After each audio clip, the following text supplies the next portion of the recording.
It's February 19, 2018, and it's time to review 5 of the most outrageous, infuriating, or just plain baffling things that have happened lately.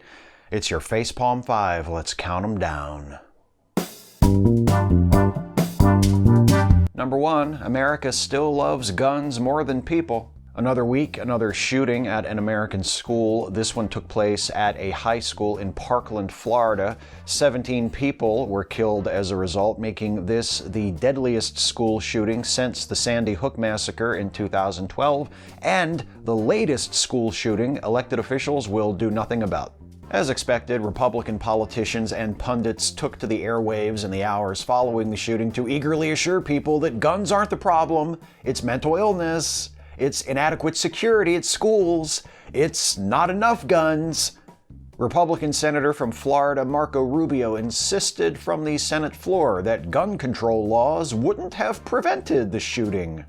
The gun violence problem in the United States, which is unprecedented in the developed world, goes well beyond the occurrence of mass shootings. Over 30,000 people die from gun-related causes in the United States every year. But if we did want to focus on mass shootings, history seems to suggest that gun laws do make a difference. According to University of Massachusetts professor Louis Clarivas, who researched the subject for his book Rampage Nation, the numbers of gun massacre incidents and people killed during gun massacres fell dramatically during the 10-year period from 1994 to 2004, when the federal law banning assault weapons was in effect. In the 10 years after the law expired, the number of gun massacres nearly tripled, and the number of deaths as a result of gun massacres more than tripled. Not only is there no serious effort currently underway to reinstate the assault weapons ban or implement any other significant changes to federal gun laws, the Senate is still considering a bill, the Concealed Carry Reciprocity Act, that would make it legal for people allowed to carry concealed firearms in their home state to carry those concealed firearms across state lines, regardless of the laws of other states or municipalities. The bill is opposed by most Democrats and by law enforcement agencies in major cities such as New York, Boston, Houston, and Seattle, but it is supported by the National Rifle Association, so it will probably pass eventually. More mass shootings and a higher rate of gun death than any other developed nation. That's what we get when we allow our gun laws to be determined by our pro-gun lobby. We should probably do something about that at some point. Number 2, Trump proposes cruel, hypocritical budget. Of course, guns aren't the only things we love more than people. Can't forget about money. The White House has released its budget proposal, touting the major savings that would result, savings that would come largely in the form of cuts to programs that benefit the most vulnerable Americans. The proposed budget cuts $72 billion from Social Security, $266 billion from Medicare, and $1.1 trillion from Medicaid. It also cuts $216 billion from SNAP, the Supplemental Nutrition Assistance Program, commonly referred to as food stamps. Beyond the slashed funding for SNAP, the budget would also significantly reduce the ability of most SNAP recipients to choose what food they buy with their benefits. Recipients with a benefit of at least $90 per month, which is about 4/5 of SNAP beneficiaries, would receive half of their benefits in the form of government-issued food boxes. You know those poor-shaming assholes who get personally offended when they see people buying fresh fruits and vegetables or other high-quality foods with EBT cards? They're making policy now.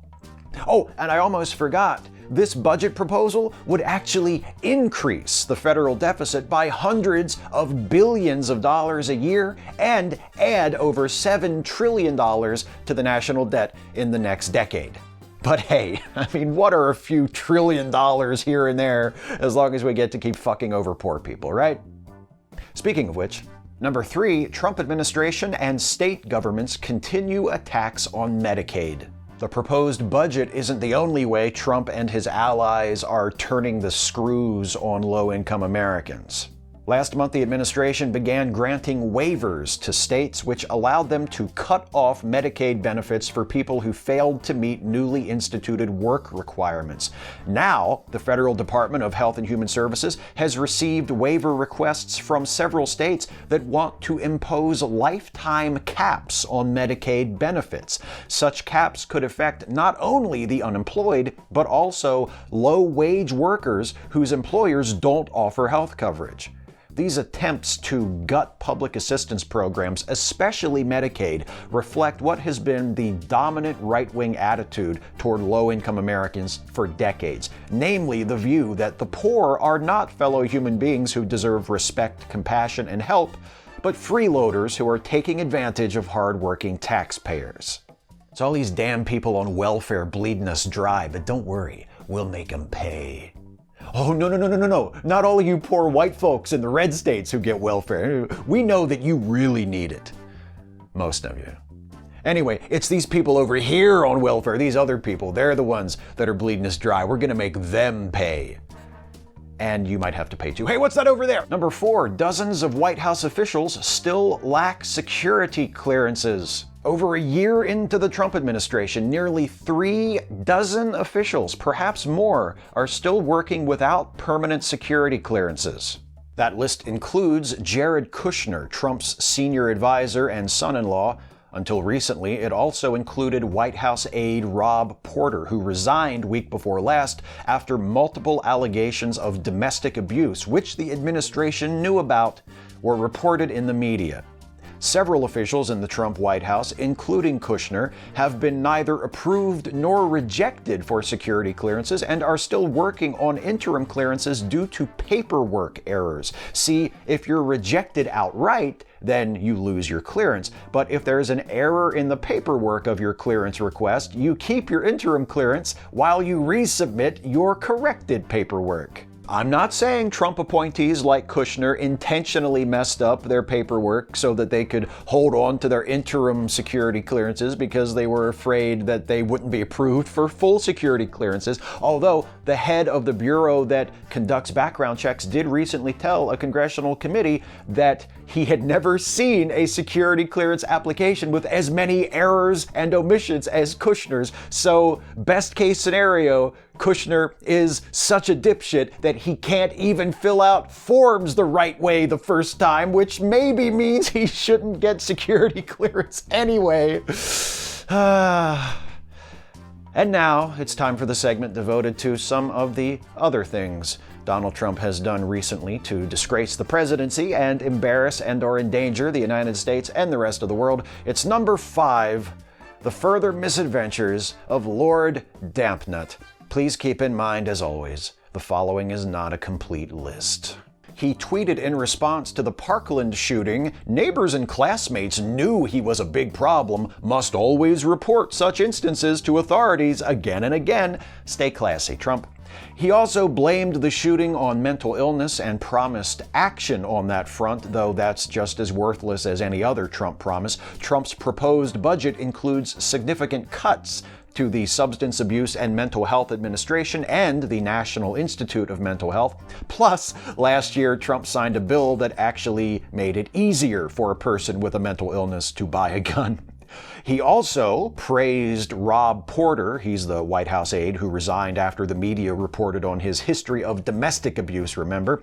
Trump said Porter did a very good job, hoped he had a wonderful career, and reminded everyone that Porter says he's innocent.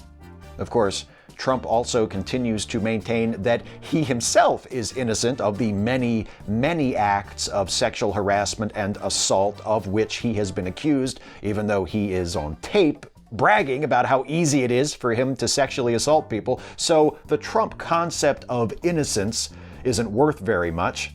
And last week, the Washington Post reported that Trump is no longer reading his daily intelligence briefing. Instead, he receives in-person briefings from intelligence officials every 2 or 3 days. But don't worry, he still watches Fox and Friends every day. That's 5. Speak out, act out, resist, look after each other.